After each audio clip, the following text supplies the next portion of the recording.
Over to the NFL, where Bengals fans got some good news over the weekend. Receiver Higgins signed his franchise tag on Saturday, meaning that he is now expected to be at training camp when that rolls around. Higgins missed all offseason workouts with the Bengals while the tag went unsigned.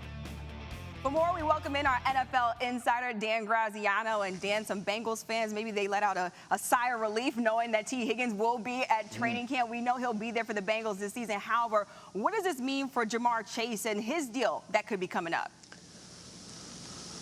Well, Amina, it means the Bengals have made a choice that they're more likely to extend Jamar Chase than Higgins at this point, which is no surprise considering where they drafted Jamar Chase. But Higgins should be on the team this year and should be a well-paid free agent next year, assuming he hits the open market.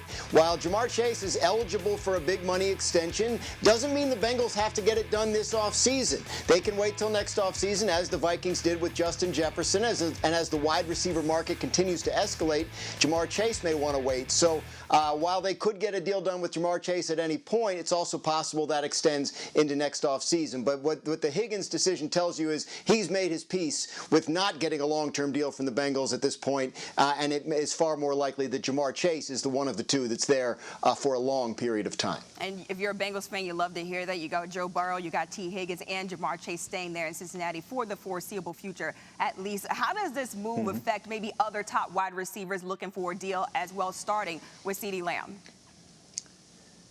Yeah, CeeDee Lamb in Dallas, look, he's going to be at or near the top of the wide receiver market, and Justin Jefferson's deal getting done a couple of weeks ago should really unlock things for CeeDee Lamb and the Cowboys in terms of where that deal should land. Hasn't been done yet. Would not be a surprise at all to see it done before training camp, but CeeDee Lamb making a case to be close to, if not higher paid than Justin Jefferson based on the year he just had. A little trickier situation in San Francisco with Brandon Aiyuk because they have a lot of high-paid players on their roster in San Francisco, including fellow wide receiver Deebo Samuel, who's set to make $22 million this year. The Niners have tried to extend Aiyuk, but it has not resulted in a deal to this point.